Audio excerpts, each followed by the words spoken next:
However, to read the title in this way is to risk missing the point Burroughs was making in both book and collage, and indeed in the Cut-Up project as a whole. What mattered most was not the apparent referential content, but the form, the message in the medium itself. The importance of form is precisely established in the Nova Express collage by the way it is reproduced in The Third Mind, where in miniature it is juxtaposed alongside another Nova Express collage. This collage makes two changes to the book's title, omitting the article "the," and after the same white-on-black capitalized Nova has the word Express in a different typeface. To British readers, the font and spacing of the letters in Express are unmistakable. It is from the masthead of the Daily Express. The other semantic content of the word Express, referring to not trains but newspapers, is activated formally by the typography of the word and by the broadsheet page layout of the collage.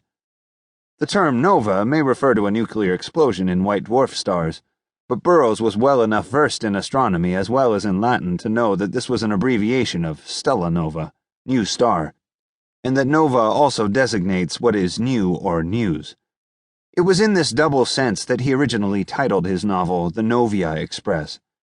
A year before making these two collages, in spring 1964, as he waited to receive the Nova Express galleys, Burroughs had been building filing systems modeled on newspaper archives. Your reporter selects a clipping from the file labeled Daily Express, Saturday, April 25, 1964, London. In July, as he corrected the galleys, he physically framed his book in terms of newspapers by inserting the same phrase to give a new final line to both the first and last sections of the text, September 17, 1899, over New York. Burroughs became obsessed with this date, using it in many texts, but its significance lies in its provenance in a newspaper. In February 1964, he wrote Geisen of his discovery. The New York Times for September 17, 1899, came through a few days ago.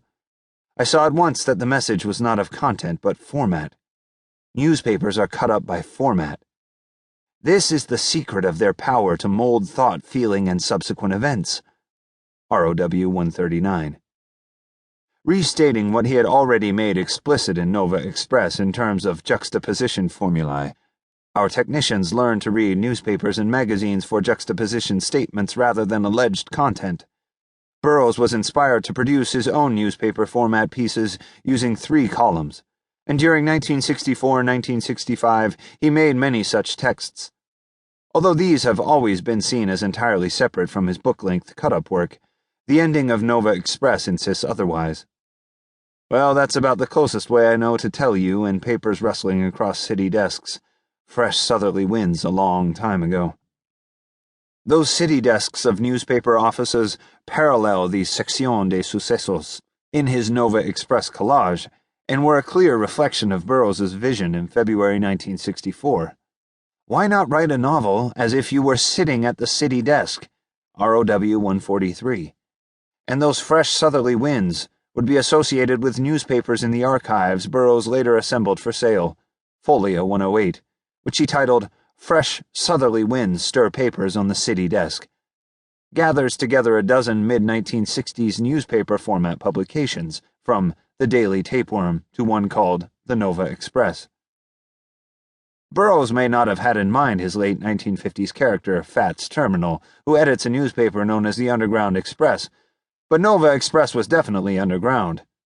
Not quite, perhaps, like the underground press of little magazines to which Burroughs contributed, since a publishing house like Grove was alternative but still commercial, not aligned with the self-publishing networks that sprang up in the 1960s. Rather, it was underground in its aim to serve a resistance movement against an occupying power, its cut-up methods intended to sabotage an essentially fascist above-ground world. Nova Express is about the Nova mob. But from the start, Burroughs saw it as opposed to and directed against what in 1960 he called the Beaverbrook mob, referring to the Anglo-Canadian owner of the Daily Express and fascist sympathizer Lord Beaverbrook. In fact, Beaverbrook was one of a trio of press barons in Burroughs's sights, alongside Henry Luce, Time, Life, Fortune, and William Randolph Hearst, from the San Francisco Examiner to New York's Daily Mirror.